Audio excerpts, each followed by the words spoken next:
as we assembled the press and did the press conference, they were really crowding in. It was quite the hostile environment. And so much so that and it wasn't subtle at all, I will tell you. They just kept getting closer and closer and closer and trying to follow us, really. We were there to have a press conference to say, this is what we're trying to do, and we want to speak with the governor.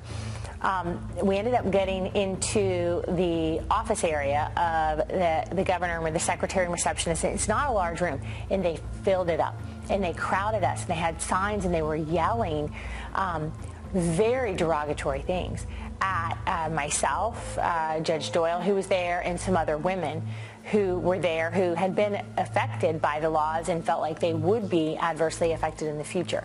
So very peaceful, we just wanted to be heard. So here they are bullying and harassing a group of professionals and, peaceful people wanting an opportunity to have a press conference and talk to the governor about our opinion on the law and why we think he should veto it. And it was just, it's a very hot topic that, unfortunately, I think they were really dealing very emotionally. And that occurred to me at that time, that there are so many women affected by this.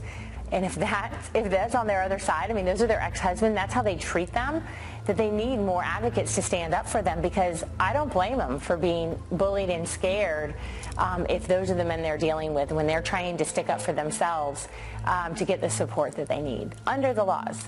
The other side brought men out of Alabama and Georgia to the governor's office with us. They brought their boombox, and for an hour, and they played music, they yelled at us, they called us names. It was awful. And one of the young guys, and he had a record. He had been incarcerated twice for drug and assault. They hired him to come there and disrupt our media conference with the governor's staff. When we were in the lobby of the governor's office waiting for somebody to come answer the door, the people there to protest our being there were surrounding us and yelling and trying to demean the women and me. They all knew I was a judge because they had heard the presentation out in the lobby, or that I was a retired judge, and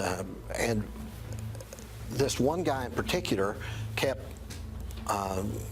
coming around and trying to speak to individual women, and so I moved myself back, although I was one of the people supposed to talk to the governor up at the door. I moved myself to the back of the crowd of women, and whenever he would try to approach one of the women, I would just move to stand with my back to him, and between him and the woman he was trying to approach, and I turned just over my shoulder once. I said, leave her alone.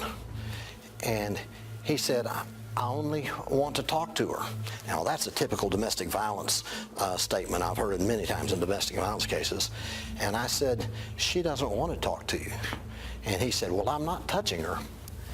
And I said, but you're touching me, and you do not have my permission. And he just turned around and walked out.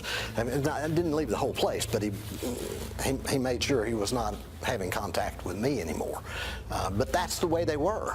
I was concerned that somebody's going to hit me in the back of the head or something.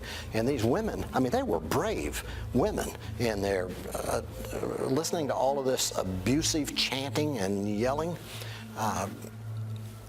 And that's the kind of opposition that we get from the first husbands groups and the men's rights groups and the second wives groups. That's the nature of it.